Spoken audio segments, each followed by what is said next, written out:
taking Mayor Harold Washington's original design to invest in blighted communities and then using the dollars of TIFs that have gone towards the development of the ultra rich to actually pay it off.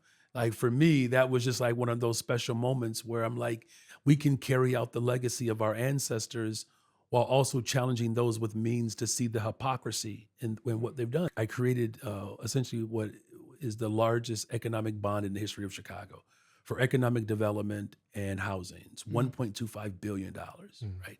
And so folks are like, man, you can't do a bond that big, and how are you going to pay for it? And you're going to saddle the debt to future generations. Well, here's what we did. Not only did we create the largest economic development bond in the history, we used the surplus and the TIF dollars from the areas that were essentially hogging our TIFs to actually pay off the bond. So here are some examples.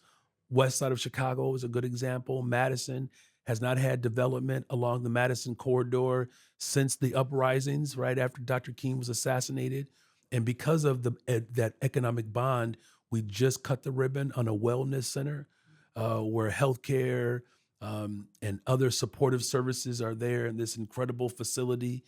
We've expanded the Malcolm X campus on Madison, where people who are going into healthcare, which is a growing profession and demand there, where we're talking about, I believe, $19 million to expand this campus all along Chicago Avenue, from housing to wellness, Black developers, Black construction workers building housing along Chicago Avenue, the Madison corridor. We cut the ribbon last year in a brand new housing development in Inglewood, multi-unit affordable housing. It's the first in 50 years in Inglewood, right? And so these are just a couple of examples to not get overly long-winded around, again, how progressivism can provide repair to the harm that these institutions created, but using the levers that previous administrations swore we could not use.